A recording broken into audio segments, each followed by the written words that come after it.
우리 다 같이 경건한 마음으로 수요 예배를 하나님 앞에 드리도록 하겠습니다. 오직 너희는 그리스도의 복음에 합당하게 생활하라. 이는 내가 너희에게 가보나 떠나 있으나 너희가 한 마음으로 서서 한 뜻으로 복음의 신앙을 위하여 협력하는 것과 무슨 일에든지 대적하는 자들 때문에 두려워하지 아니하는 이 일을 돕고자 함이라. 이것이 그들에게는 멸망의 증거요 너희에게는 구원의 증거니 이는 하나님께부터 난 것이라. 아멘. 하나님 아버지, 오늘도 우리가 거룩한 마음으로 예배드릴 수 있도록 인도해 주셔서 감사드립니다. 아버지 하나님, 우리가 어디에 있든지 무슨 일을 하든지 복음에 합당하게 생활하게 하여 주시옵소서. 또한 이것이 우리에게는 구원의 증거요 은혜의 증거가 되게 하여 주시옵소서. 이 시간도 우리 가운데 함께 하여 주시옵시고 사순절 기간 동안 더욱더 거룩하게 더욱더 경건하게 살아갈 수 있는 우리의 권속들 되게 하여 주시옵시고, 또한 이 시간 우리가 주님 앞에 예배드릴 때에 우리의 예배를 기뻐 받아 주시옵시고, 이 예배를 통해서 하나님께서 들려주신 그 거룩한 말씀을 듣게 하여 주시옵소서. 성령님, 이 시간 우리 가운데 함께 하여 주시옵시고, 각 처소에서 예배하는 모든 이들 가운데 하늘의 신령한 은혜로 함께 하여 주시옵소서. 예수님의 이름으로 기원하옵나이다. 아멘. 찬송가 93장입니다.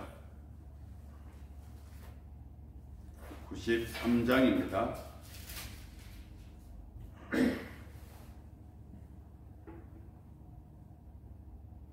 찬송가 93장입니다.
기쁨 되시니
오늘 우리에게 주신 하나님의 말씀은 스바냐입니다. 스바냐 1장입니다. 스바냐 1장. 스바냐 1장입니다. 스바냐 1장 4절부터 7절까지입니다. 스바냐 1장 4절부터 7절까지 제가 하나님 말씀 봉독하도록 하겠습니다. 말씀을 들으시고 말씀을 눈으로 보시면서 경청하시기를 바랍니다. 내가 유다와 예루살렘의 모든 주민들 위에 손을 펴서 남아있는 바알을 그곳에서 멸절하며 그마림이란 이름과 및 그 제사장들을 아울러 멸절하며 또 지붕에서 하늘의 묵별에게 경배하는 자들과 경배하며 여호와께 맹세하면서 말감을 가르쳐 맹세하는 자들과 여호와를 배반하고 따르지 아니하는 자들과 여호와를 찾지도 아니하며 구하지도 아니하는 자들을 멸절하리라. 주 여호와 앞에서 잠잠할지어다. 이는 여호와의 날이 가까웠으므로 여호와께서 희생을 준비하고 그 청할 자들을 구별하셨음이니라. 아멘. 하나님의 은혜가 오늘도 우리 성도님들 삶 가운데 함께 하시기를 바랍니다. 벚꽃이 활짝 피었어요.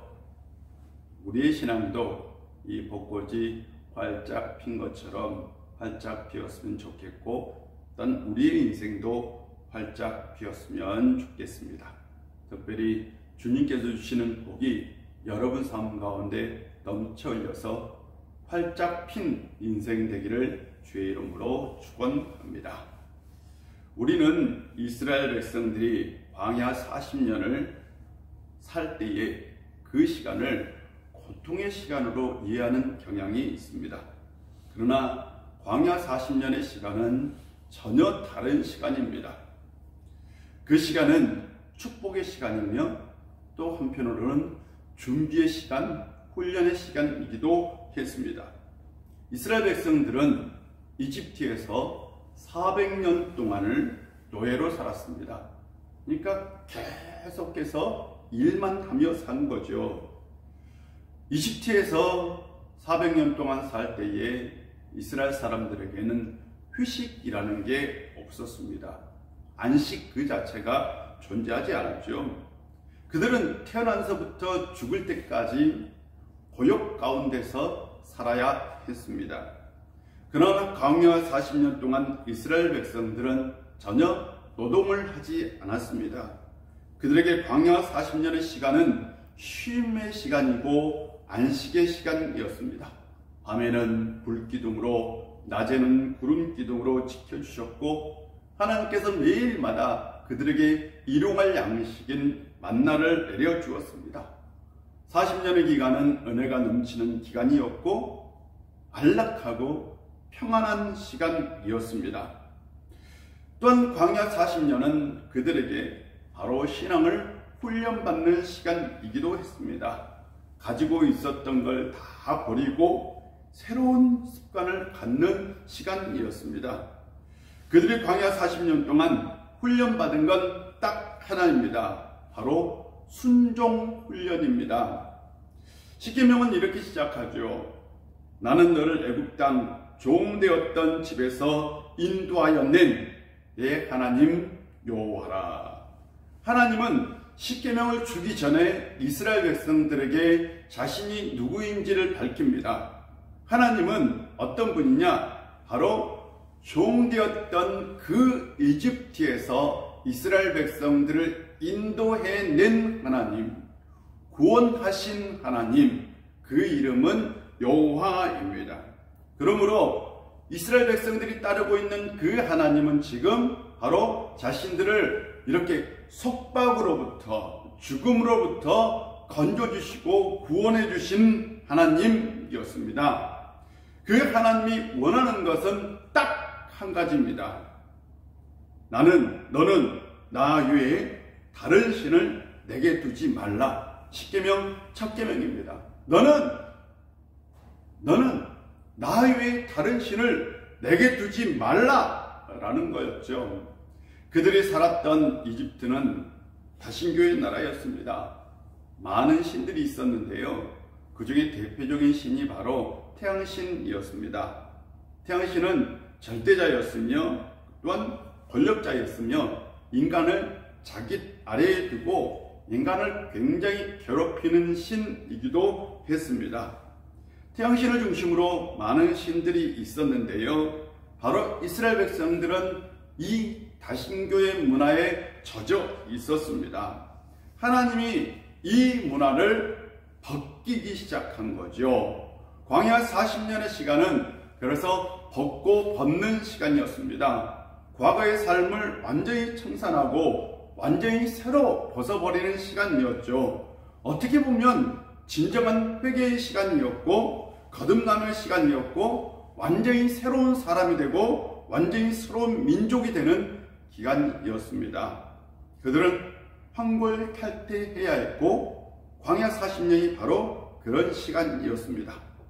광야 40년 동안 다신교에 젖어 살았던 그들은 바로 하나님이 원하는 신앙을 가져야 했는데 그 하나님이 원하는 신앙은 유일신앙입니다. 하나님 한 분, 한 하나님만 섬기는 거죠. 다른 신은 없죠. 다른 신은 존재하지 않습니다. 신은 딱 한 분입니다. 바로 여호와입니다. 하나님 여호와, 하나님 여호와는 너희의 하나님은 여호와다 라는 의미지요. 너희의 엘로힘, 그분은 여호와다 라는 말씀입니다. 이스라엘 백성들에게 하나님은 여호와 한 분이라는 거죠. 다른 하나님, 다른 신은 아예 없습니다. 그들이 섬겨할 하나님이 있다면 바로 여호와 하나님이었습니다. 40년은 철저하게 유일신앙으로 변화하는 시간이었는데요. 그래서 그들에게 요구되는 것이 있다면 바로 순종하는 것이었습니다. 여기에서의 순종은 모든 신에게 순종하는 그런 순종을 말하는 게 아닙니다. 오직 하나님 여호와 그분에게만 순종하는 걸 말하죠. 유일신앙을 갖기 위한 순종이었습니다. 그래서요, 여기에서 순종은 다른 신에게는 불순종, 다른 신을 거부하고 하나님 한 분에게만 순종하는 것이었습니다. 민수기를 보면 이스라엘 백성들이 다른 신을 따르다가 그들이 벌을 받는 사건이 자주 나옵니다. 그걸 바로 불순종이라고 표현합니다. 이스라엘 백성들이 불순종할 때는 벌을 받고 순종할 때는 복을 받습니다. 광야 40년은 바로 이 순종과 불순종의 훈련이었습니다. 순종하면 복을 받고요, 불순종하면 벌을 받는 그 훈련을 철저하게 받은 거죠. 그들이 광야 40년의 시간을 지내고 가나안 땅으로 들어갔습니다. 가나안 땅은 완전 공백의 상태는 아니었습니다. 그 땅에는 이미 다른 민족들이 살고 있었습니다. 다른 민족을 완전히 없애고 이스라엘 백성들이 그 땅에 들어가 사는 것은 실은 불가능하죠. 그래서 그들은 그 땅에 사는 사람들과 어울리며 살아야 했습니다. 그런데 그 땅에는 다른 민족만 있는 것이 아니라 다른 신도 있었던 거죠. 다른 신, 그 신이 곧 바알신입니다. 가나안에 있었던 대표적인 신, 그 신이 바로 바알신인데요. 그 바알신은 이스라엘 백성들이 들어가기 전부터 그 땅에 자리를 잡고 있던 신입니다. 이스라엘 백성들은 생각했습니다. 바알은 태양신과 다르다고 생각했어요. 태양신은 오로지 자신만 경배를 받기를 원하는 신이었고 인간을 굉장히 하찮은 미물로 여겼습니다. 그런데 바알신은 이 태양신과 다르게 느껴집니다. 그래서 그들은 얘기합니다. 우리는 태양신을 섬기지 않았다. 우리는 태양신을 버렸다. 우리는 이집트 사람들이 섬기던 그 신을 거절했다 라고 얘기합니다. 오히려 우리는 이 땅에 와보니까 농사를 짓는데 도움을 주고 살아가는데 도움을 주는 그 신이 있었는데, 그 신이 풍요도 주고 잘 살게도 하고 윤택하게 해준다고 한다. 그 신은 뭔가 태양신과는 완전히 다르다. 우리는 태양신을 멀리했다. 그런데 그들이 느끼는 그 바알신은 가까이 있는 신이고 삶의 주변에 있는 신이고 거절할 수 없는 신이라 라고 얘기합니다. 또한 그 신은 풍요를 주고 또한 배불리 먹게 하고 잘 살게 해주는 신이라고 그 얘기를 듣습니다. 그리고 나서 그 신에 빠져들기 시작한 거죠. 그것이 곧 사사시대입니다. 우리는 사사시대를 흔히 암흑의 시대라고 얘기합니다. 저는 절대로 이 사사시대를 암흑의 시대로 보지는 않습니다. 왜냐하면 하나님의 직접적 통치 또는 사사를 통한 간접적 통치가 이루어졌는데 어떻게 그 시대를 암흑의 시대라고 얘기할 수 있겠습니까? 오히려 하나님의 보호를 받는 기간이었고 신앙을 또한 새롭게 하는 시기였기도 했습니다. 하나님은 약 300년이 넘는 시간 동안 사자들을 통해서 간접 통치를 합니다. 다른 신을 섬기면 벌을 받고요. 또한 하나님을 찾으면 다시 구원을 얻는 그 시간이 굉장히 반복되었어요. 즉 하나님께 순종하면 다시 복을 받아요. 구원을 얻어요. 하나님께 불순종하고 다른 신을 따라가면 벌을 받아요. 이 시간이 계속해서 반복됩니다. 쉽게 말해서 광야 40년은 수련회에서 순종훈련을 받았다면 사사시대는 바로 삶의 현장에서 순종훈련을 받는 것과 같아요. 현장에서 순종훈련을 받는 게 쉽지는 않죠. 굉장히 어려워요. 그래도 하나님의 은총이 내리고 하나님의 구원의 역사가 펼쳐집니다. 사사기를 잘 읽어보면 그 땅에서 이스라엘 백성들이 잘 정착합니다. 그리고 12지파가 아주 잘 돌아갑니다. 그들이 그래도 큰 어려움이 없이 그 땅에서 아주 잘 정착하며 하나님을 믿기 시작하죠. 이게 바로 사사시대입니다. 사사시대에 하나님께서 사자들을 통해서 필요할 때마다 함께 해주셨고 그들은 하나님을 찾고 하나님을 의지하는 하나님의 직접적 통치를 받는 시간이었습니다. 그런데요, 사사시대가 지나고 왕정시대가 열립니다. 왕정시대가 열리면서 문제가 생기기 시작하죠. 왕정시대의 가장 큰 특징은 통치가 하나님에게서 인간으로 넘어가는 사건이 이루어진 거죠. 하나님이 직접 통치했던 시대에서 바로 왕의 하나님의 대리자인 왕을 통해서 인간을 통치하는 사건으로 넘어갑니다. 하나님의 절대적 자리가 대체자 인간으로 넘어간 거죠.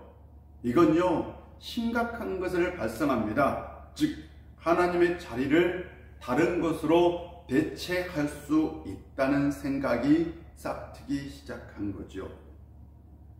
왕들은 늘 하나님을 대신해야 했지만 그 왕이 부패해서 하나님을 대신하지 못한다면, 왕이 마음에 들지 않는다면, 왕이 자신들의 풍요를 채워주지 않는다면 그때는 그들은 다른 것을 그 왕의 자리에 대체할 수 있다라고 생각한 거죠. 그리고 그 자리를 차지한 게 바로 바알입니다. 왕정 시대가 되면서 바알의 유혹은 엄청나게 거칠 것 없이 몰려들기 시작합니다. 바알은 백성들 사이에 곳곳으로 스며들기 시작합니다. 그리고 왕의 자리를 대신해서 차지하기도 합니다. 왕들이 그들이 가져야 할 사명을 망각할 때에, 하나님의 대리자라는 사명을 망각할 때에 그 자리를 대처했던 사람, 이 신이 바로 바알신이죠. 그리고 나서 온 세상에 바알신이 퍼지기 시작합니다. 바알에게는 부인도 있었고 자식들도 있었는데요, 그 신들이 다 바알과 연관된 신이었습니다. 여러분이 구약성경을 자세히 읽어보면 우리가 유심하게 눈여겨보아야 할 것은 바로 종교 혼합주의입니다. 당시 이스라엘 백성들이 하나님을 완전히 버렸느냐? 전혀 그렇지 않습니다. 하나님을 믿으면서도 다른 신을 따랐다는 거죠.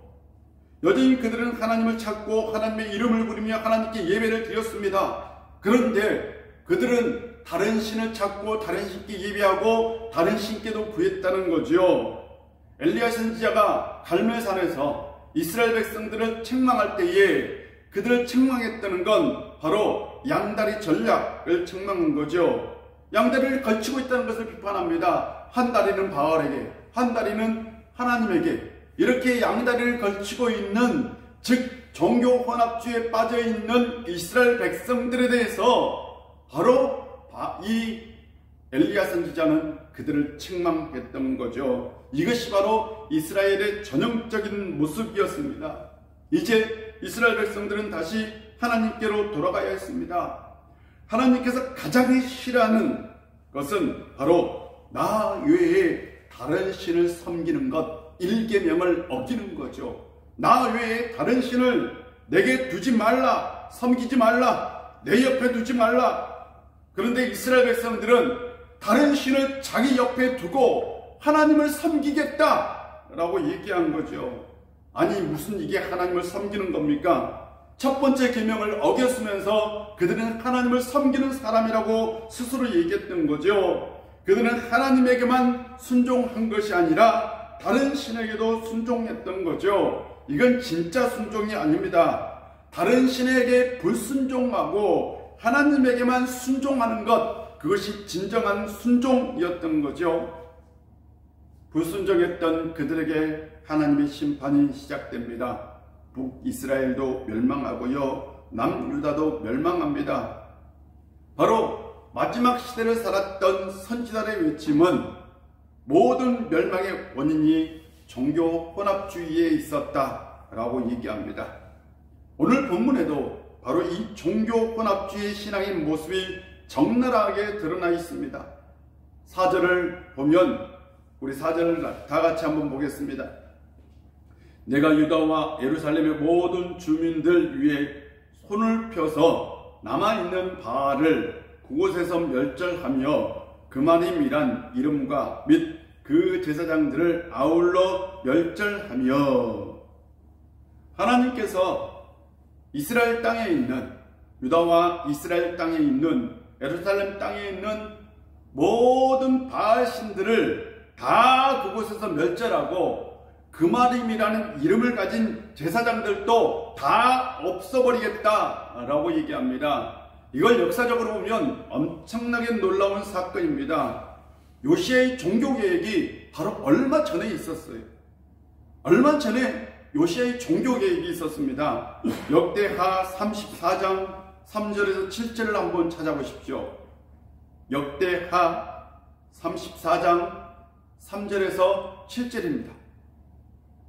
찾아보시기를 바랍니다. 역대하 34장 3절에서 7절입니다. 제가 한번 읽어볼게요. 요시야 왕 때 요시야가 종교개혁을 했던 모습입니다. 아직도 어렸을 때에 곧 왕위에 있은 지 8년에 그의 조상 다윗의 하나님을 비로소 찾고 제20년에, 왕이 된 지 20년에요, 유다와 예루살렘을 비로소 정결하게 하여 그 산당들과 아세라 목상들과 아루새긴 우상들과 부어 만든 우상들을 제거하여 버리매, 무리가 왕 앞에서 바알의 제단들을 팔았으며 왕이 또 그 제단 위에 높이 달린 태양상을 찍고 또 아세라 목상들과 아루새긴 우상들과 부어 만든 우상들을 빻아 가루를 만들어 제사하던 자들의 무덤에 뿌리고 제사장들의 뼈를 제단 위에 불살라 유다와 예루살렘을 정결하게 하였으며, 또 므낫세와 에브라임과 시므온과 납달리까지 사면 황폐한 성읍들에게도 그렇게 행하여 제단들을 허물며 아세라 목상들과 아르새긴 우상들을 빻아 가루를 만들어 온 이스라엘 땅에 있는 모든 태양상을 찍고 예루살렘으로 돌아왔더라. 요시야 왕이 유다와 예루살렘에서만 우상을 완전히 제거한 것이 아니라 므낫세, 에브라임, 시므온, 납달리는 바로 북이스라엘, 아수르에게 멸망했던 지역입니다. 그 지역까지 찾아가서 바로 그 지역에 있는 우상들을 다 없앴는데, 우상들을 가루로 만들어서 사람들이 그 가루를 제사하던 자들의 무덤에 아예 뿌려버렸다.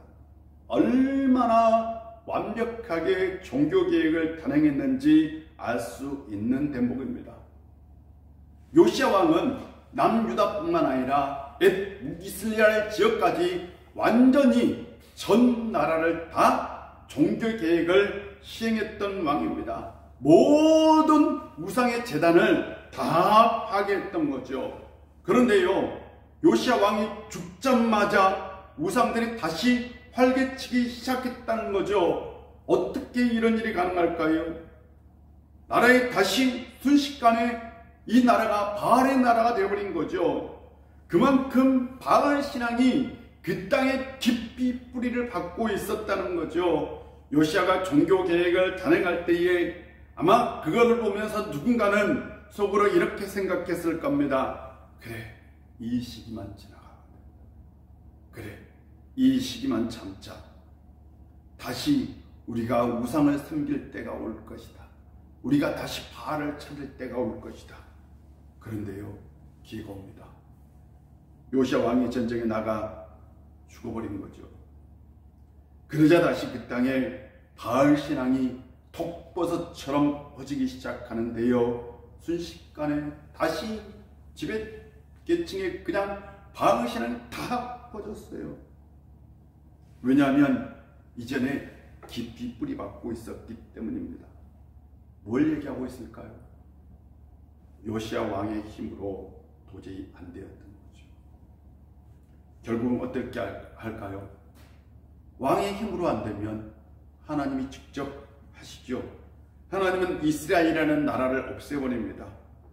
나라를 없앤다고 민족이 없어지는 것도 아니고요, 나라를 없앤다고 신앙이 없어지는 것도 아니고, 나라를 없앤다고 바로 여호와 하나님이 없어지는 것도 아니죠.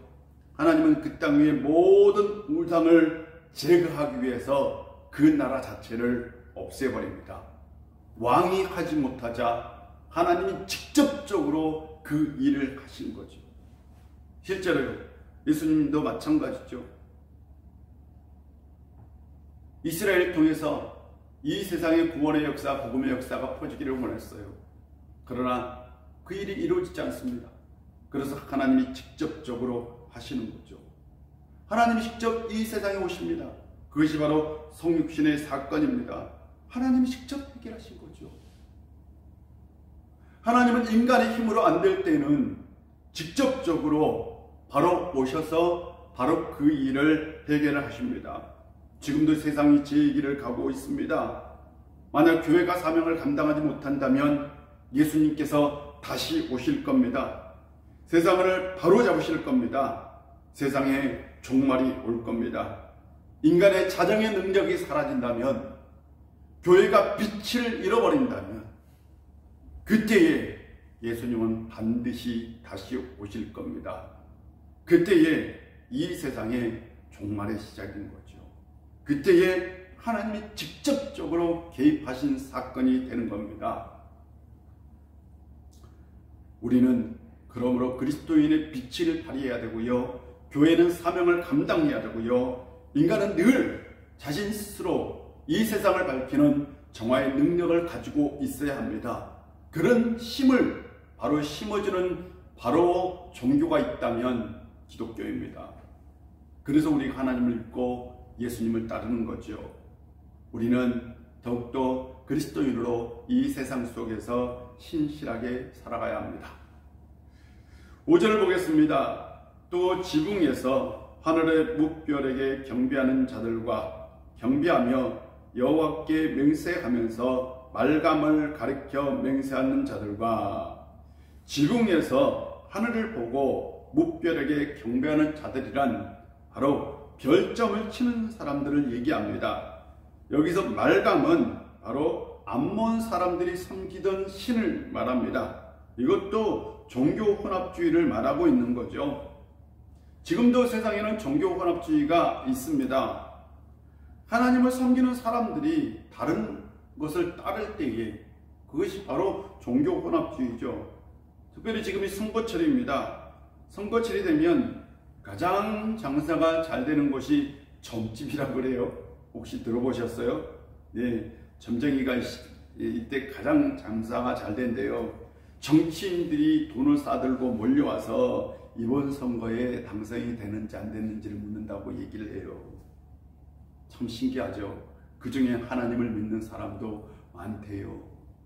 하나님을 믿으면서 어떻게 그럴 수 있을까요? 하나님을 믿는 사람이 이사 날짜를 손 없는 날짜로 정하고, 하나님을 믿는 사람이 자녀들 결혼시킬 때는 점장이를 찾아가서 궁합을 울고, 하나님을 믿는 사람이 어떤 특별한 사업이나 특별한 일을 할 때 점을 치는 것, 그것이 다 종교 혼합주의 아니겠습니까? 종교 혼합주의가 무서운 건 무엇일까요? 바로 내가 하나님을 선택할 수 있다라는 생각입니다. 하나님을, 신을 마치 물건 고르듯이 내가 고를 수 있다라고 생각하는 거죠. 그것 이면에는 내 욕심을 채워주지 않으면, 내 욕망을 채워주지 않으면 내가 지금 믿고 있는 신을 버릴 수 있다라고 생각하는 거죠. 하나님 아니면 다른 신을 선택할 수 있다는 거죠. 하나님의 삶의 도구로 전락해 버리는 겁니다. 하나님이 내 삶의 주인이 아니라 종이 되는 거죠. 종이 되어서요, 내 인생에 행복도 줘야 되고 복도 줘야 되고 평안을 줘야 되는 거죠. 신이 도구인 거죠. 이게 종교 혼합주의적 생각을 가지고 있는 사람이 생각하는 거죠. 그들에겐 하나님이 절대자가 아닙니다. 하나님은 선택할 수 있는 신에 불과한 거죠. 하나님을 늘 내가 선택할 수도 있고 버릴 수 있다라고 생각하는 겁니다. 그래서 이 종교 혼합주의가 아주 무서운 겁니다.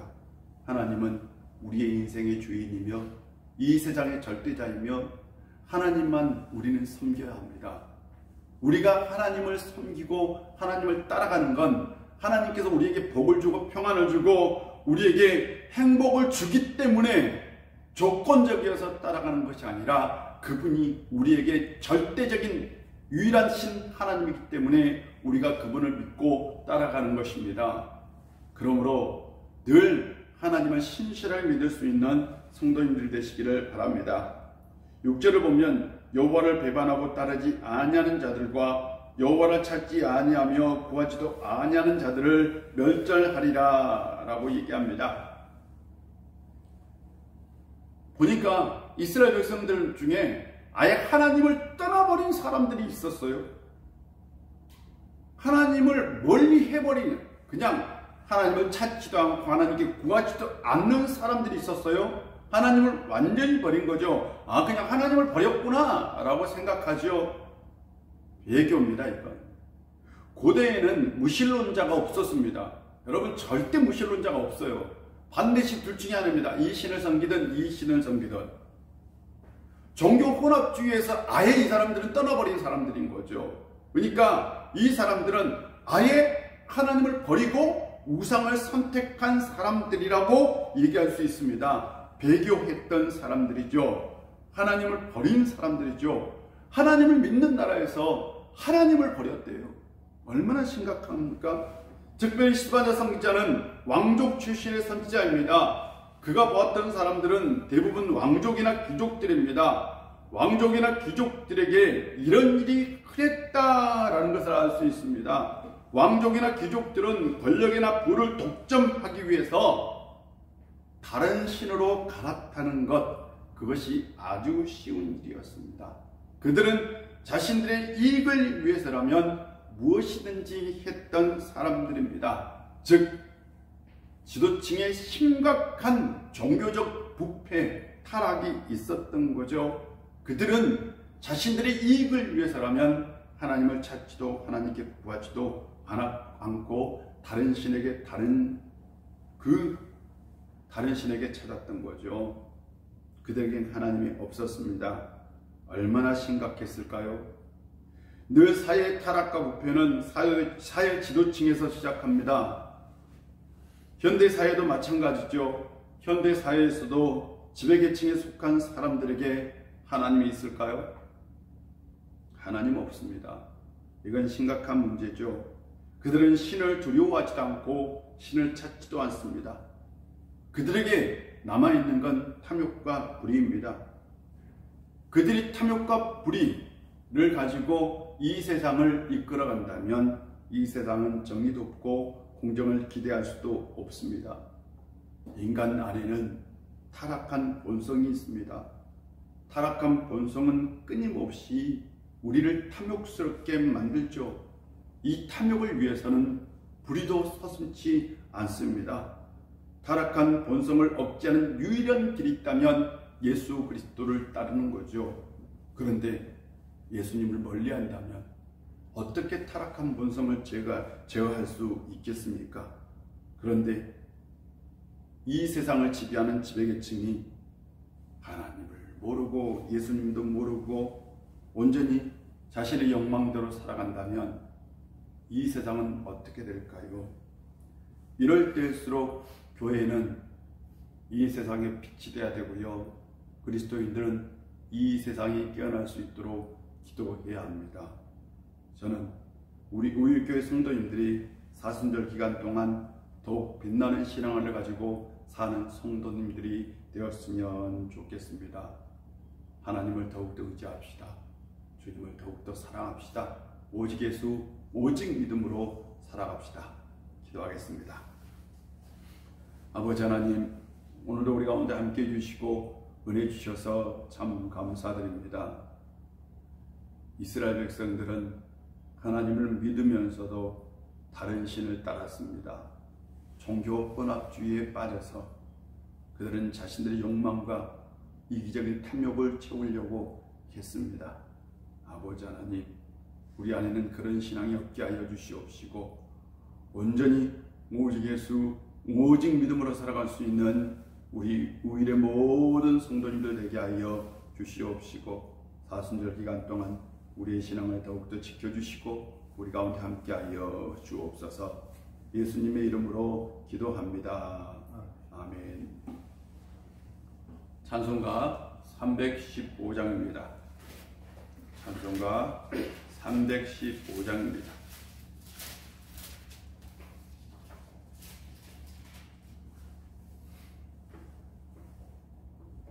찬송가 315장입니다.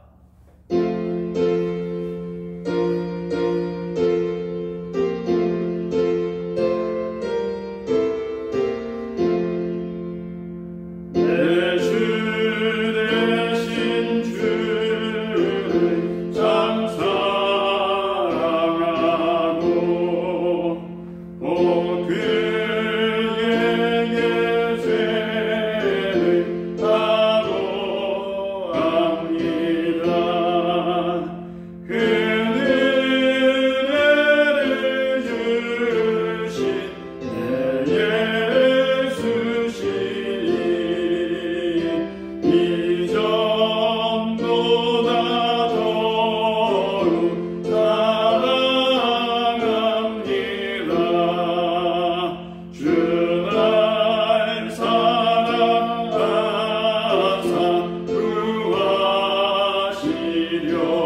같이 주기도문 합니다.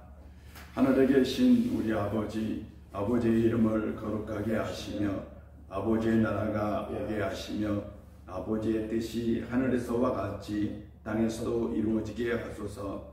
오늘 우리에게 일용할 양식을 주시고 우리가 우리에게 잘못한 사람을 용서해 준 것 같이 우리 죄를 용서하여 주시고 우리를 시험에 빠지지 않게 하시고 악에서 구하소서. 나라와 권능과 영광이 영원히 아버지의 것입니다. 아멘. 계속해서 코로나 바이러스가 빨리 종식될 수 있도록 기도합시다.